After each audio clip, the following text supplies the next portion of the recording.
নমস্কার, দ্য ওয়ালে আপনাদের স্বাগত। আজকের বিষয়, শেখ হাসিনা কি বাংলাদেশ আওয়ামী লীগের সভাপতির পদ থেকে সরে দাঁড়াচ্ছেন? তিনি কি রাজনীতিকে বিদায় জানাতে চলেছেন? এই বিষয়টি আলোচনার কারণ বাংলাদেশের সম্প্রতি বাংলাদেশের মিডিয়াতে, সমাজ মাধ্যমে এবং রাজনৈতিক মহলে আবার নতুন করে পুরনো আলোচনা শুরু হয়েছে। সেটি হচ্ছে যে রিফাইন্ড আওয়ামী লীগ, পরিশুদ্ধ আওয়ামী লীগ মানে হচ্ছে যে দলের কিছু অংশ তুলনামূলকভাবে যাদের ভাবমূর্তি ভালো তাদেরকে দিয়ে একটি নতুন আওয়ামী লীগ গঠন করা এবং বাকি যাদের ভাবমূর্তি খারাপ তাদেরকে আওয়ামী লীগ থেকে বাদ দেওয়া বা দূরে সরিয়ে রাখা। এই ভাবমূর্তি খারাপ বলে যাদের দূরে সরিয়ে রাখার কথা বলা হচ্ছে তাদের অন্যতম হচ্ছেন শেখ হাসিনা, অর্থাৎ যিনি বাংলাদেশের বিগত ৪৫ বছরের সভানেত্রী বঙ্গবন্ধু কন্যা শেখ হাসিনা। তাকেই আওয়ামী লীগ থেকে মাইনাস করার একটি প্রস্তাব নিয়ে আলোচনা আগেও ছিল, আবার নতুন করে সেই আলোচনাটি এসছে যখন শেখ হাসিনা নিজে ঘোষণা করেছেন যে তিনি অতি দ্রুত এবং তার দল বলছে এবছরই তিনি যে কোনো মূল্যে দেশে ফেরত যাবেন। এবং দেশে যখন ফেরত যাবেন তখন স্বভাবতই তিনি তো রাজনীতিবিদ, ফলে তিনি রাজনীতি করবেন, এটাই স্বাভাবিক। এখন যে প্রশ্নটি আলোচনায় এসেছে যে এই যে পরিশুদ্ধ আওয়ামী লীগের কথা যারা বলছেন তারা শেখ হাসিনাকে মাইনাস করে একটি নতুন আওয়ামী লীগের কথা অনেক পুরনো এবং অনেকে এখানে দুয়ে দুয়ে চার করছেন যে ঠিক ২ দশক আগে তত্ত্বাবধায়ক সরকার যেভাবে -2 ফর্মুলা, অর্থাৎ বাংলাদেশের রাজনীতির প্রধান দুই স্তম্ভ খালেদা জিয়া এবং শেখ হাসিনাকে রাজনীতি থেকে মাইনাস করার চেষ্টা করেছিল, সেই চেষ্টা আবার নতুন করে শুরু হয়েছে। দুর্ভাগ্যজনকভাবে খালেদা জিয়া এখন প্রয়াত, শেখ হাসিনা সুস্থ আছেন, তারও বয়স হয়েছে কিন্তু তিনি সম্পূর্ণ সক্রিয়।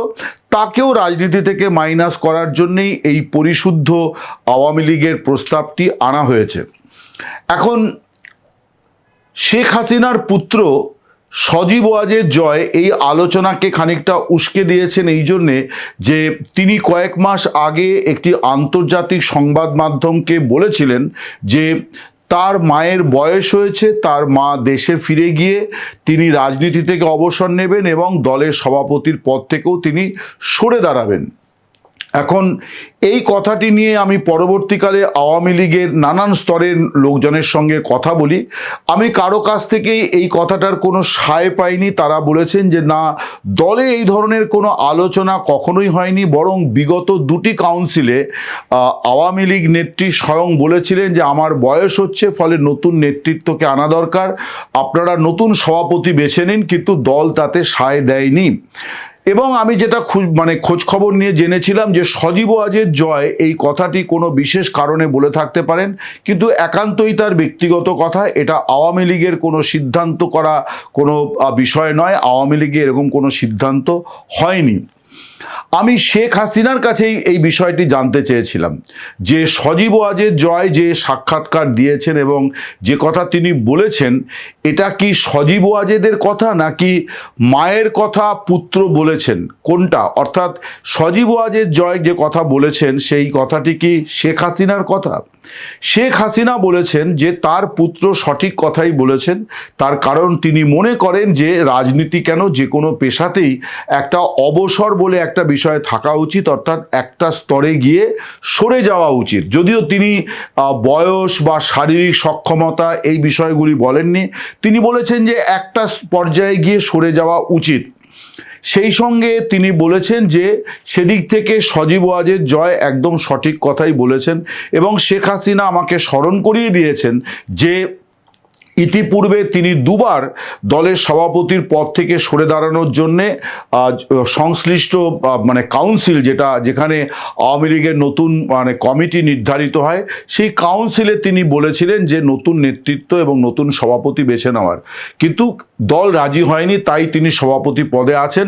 এবং তিনি বলেছেন আরও যারা যারা যে পদে আছেন প্রত্যেকেই একটা প্রসেসের মধ্য দিয়ে ওই জায়গাতে গেছেন, কারো কোনো ব্যক্তিগত ইচ্ছায় কেউ কোথাও বসেন আসেননি, একটা প্রক্রিয়ার মধ্য দিয়ে তারা অর্থাৎ কেউ একজন সাধারণ সম্পাদক, কেউ যুগ্ম সাধারণ সম্পাদক, কেউ সাংগঠনিক সম্পাদক, প্রত্যেকেই একটা প্রক্রিয়ার মধ্য দিয়ে ওই পদে বসেছেন।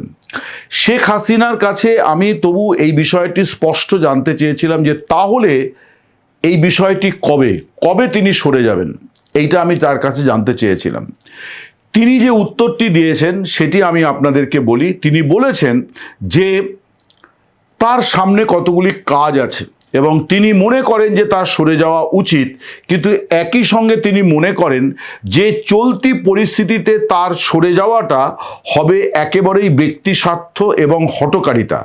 তিনি মনে করেন যে পরিস্থিতি বাংলাদেশের রাজনীতিতে তৈরি হয়েছে এবং তার দলের সামনে যে প্রতিকূল পরিস্থিতি দেখা দিয়েছে এবং বাংলাদেশের সামগ্রিকভাবে রাষ্ট্রীয় জীবনে যে একটা আশঙ্কার কালো মেঘ দেখা দিয়েছে, তাতে শেখ মুজিবুর রহমানের কন্যা হিসেবে, বঙ্গবন্ধুর কন্যা হিসেবে তার উচিত হবে না এই পরিস্থিতিতে রাজনীতির ময়দান থেকে সরে যাওয়া, বরং তিনি মনে করছেন তার কাজ হবে এই সময় দেশ রক্ষা এবং দল রক্ষার জন্য লড়াই করা।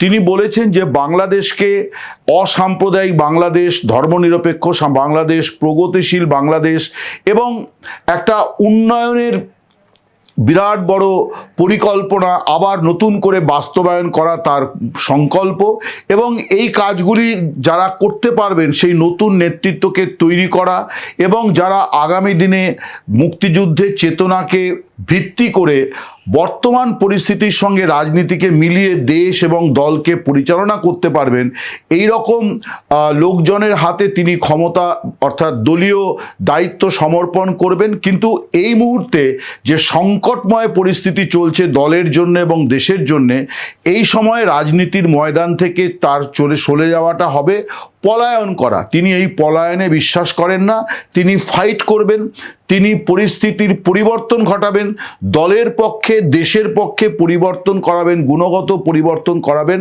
তারপর তিনি তার অবসরের বিষয়টি সিদ্ধান্ত করবেন যে কবে তিনি আওয়ামী লীগের সভাপতির পদ থেকে সরে যাবেন এবং কবে তিনি দেশের মানে কি বলে রাজনীতি থেকে তিনি সরে দাঁড়াবেন। এই সবগুলি তিনি তখন করবেন। অর্থাৎ শেখ হাসিনা বলছেন যে এই মুহূর্তে তার সরে যাওয়া, এটার বার্তা মনে হবে যে তিনি আসলে হার স্বীকার করলেন, কিন্তু বঙ্গবন্ধু বা শেখ মুজিবুর রহমানের কন্যা হিসেবে তিনি এই রকম কোনো সিদ্ধান্ত নিতে পারেন না। এবং দল যখন এরকম একটা সংকটের মধ্যে আছে যে হাজার হাজার নেতা কর্মী তারা কারাভোগ করছে, লক্ষ লক্ষ নেতা কর্মী সমর্থক তারা এলাকা ছাড়া, এবং কয়েকশো নেতা কর্মী খুন হয়েছেন, তাদের অসহায় পরিবারগুলি আছে, তিনি তাদের ফেলে রেখে তিনি কখনোই দলীয় পদ থেকে এখনই সরে দাঁড়াবেন না, রাজনীতির ময়দান থেকেও তিনি সরবেন না। তিনি লড়াই চালিয়ে যাবেন এবং সেই লড়াইয়ের একটা স্তরে গিয়ে যখন তিনি নিশ্চিত হবেন যে তার দল এবং দেশ আবার সেই স্বাভাবিক জায়গায় ফিরে এসেছে, যে সোনার বাংলা গড়ার স্বপ্ন বঙ্গবন্ধু শেখ মুজিবুর রহমান দেখেছিলেন, যে স্বপ্ন তিনি অনেকটা বাস্তবায়ন করেছেন, শেখ হাসিনা বলছেন যে তিনি অনেকটা বাস্তবায়ন করেছেন, দেশের অর্থনীতিকে একটা অন্য স্তরে তিনি পৌঁছে দিয়েছিলেন এবং পরিকাঠামোর যে উন্নয়ন করেছেন, দারিদ্র দূরীকরণে যে কাজ করেছেন, এই সমস্ত কিছু তিনি মনে করছেন যে এগুলি এখন ধ্বংসপ্রাপ্ত।